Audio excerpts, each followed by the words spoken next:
Hi everyone, it's nice to see you back. I want to start with this series of videos. I guess I will do them in phases. The first one will be the stroke, then it will be the brain surgery, the craniotomy, and then the recovery and where I am right now. So I do want to give a reminder to people. I'm gonna share my experience, what I went through. However, I am not in the medical field. That's not my background. So in case you have questions or things that are not related to my experience, and they are related to a stroke or things like that, ask a professional. Yeah, that's the first reminder. And also, as I go through all of these memories and things, I don't want you to be like, oh, poor Ale, or like, oh, I'm so sorry for you. Like, no, I want you to like, okay, just learning what you went through. That's it, like hopefully you also learn stuff. But yeah, that was pretty much my reminders. Okay, let's start. So, the stroke. I'm gonna give you a little bit of context where I was like in my life. I had moved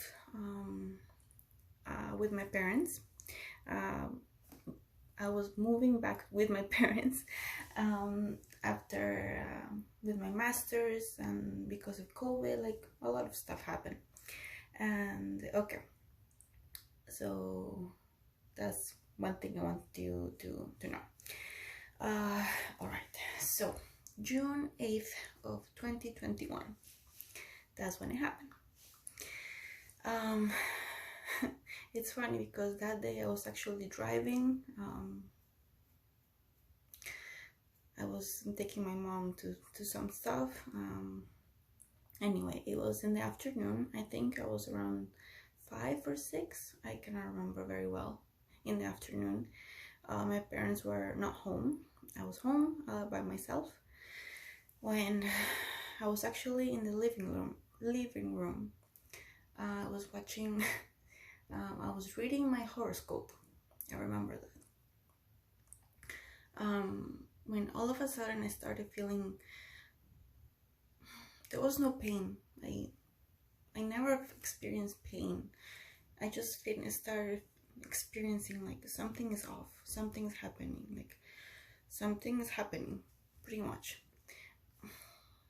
As soon as something, like clicks and like whoa, what is happening, like something like that. So I immediately closed the laptop, and then I knew like something is really happening, and I went to see the mirror.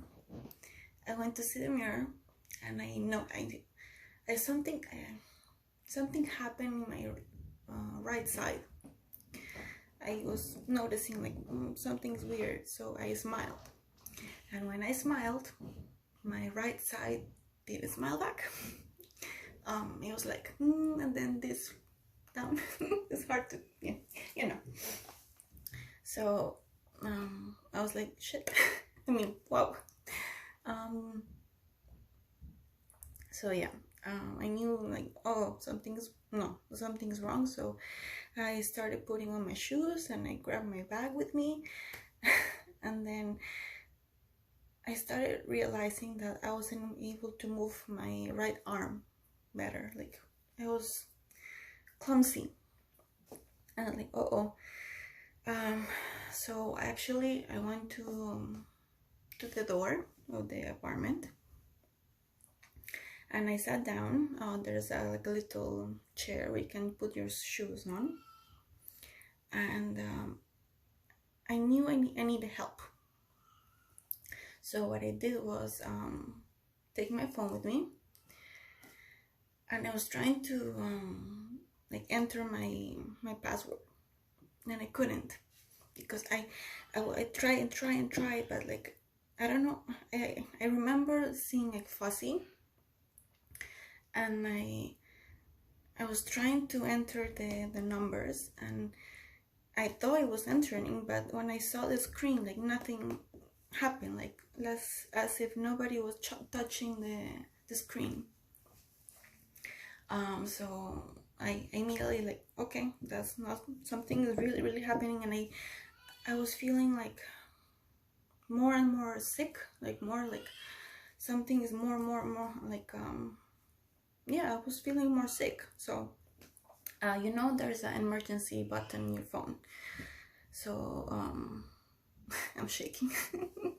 This is the first time I'm sharing like the whole thing.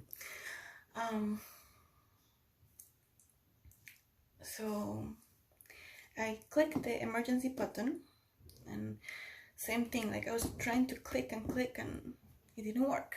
Like I was touching like this. I thought I was touching like this, but I guess I was doing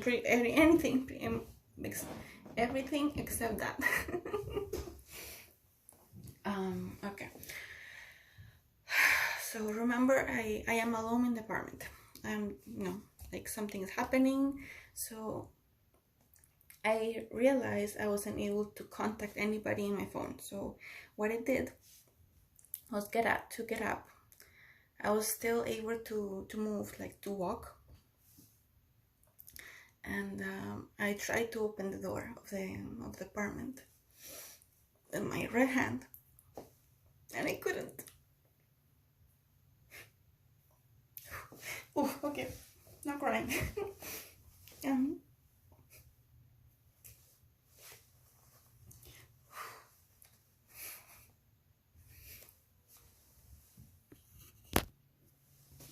Okay, I think I am calm. So I was trying to open the door, and I wasn't able to. I was trying, like the door handle.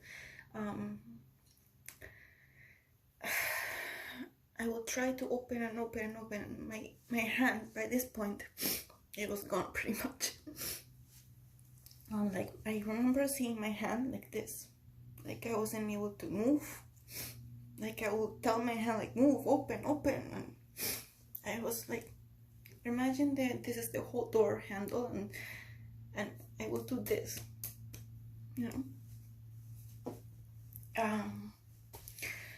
Somehow, some miracle, I don't know, I was able to actually open somehow after many tries, and I grabbed the door like so hard as hard as I could.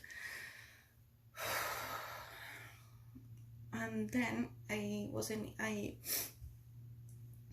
when I went outside in the corridor,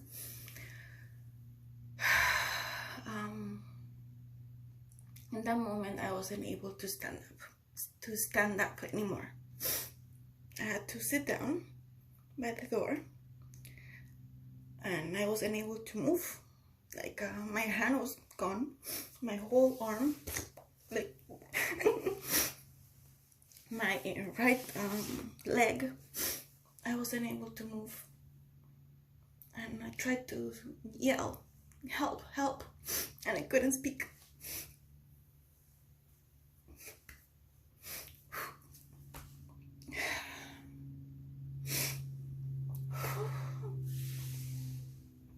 So I knew I needed help. I knew like my brain still knew that, okay, somebody needs to see me.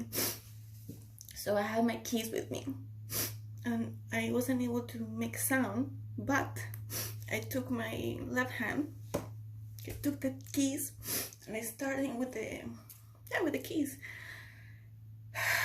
like hitting my door. The door is wood, so it makes a lot of sound. So I hit and hit and hit, like so loud, as loud as I could. And even though I wasn't able to like say help, I was able to mumble, oh, like something like that. And I try, and then it was so loud that the neighbors started opening their doors. So, okay, so let's see. Okay, Okay, they opened the doors. One neighbor, one lady, she noticed, like, she was saying that, are you okay? I couldn't speak anyway, you know. So she went down, like, she saw me on the floor, and her and her boyfriend were like, are you okay? Are you okay? But no. So she went down on the floor with me, and she started like, don't worry, it's okay. Things are gonna be fine. Her boyfriend actually went downstairs to the concierge.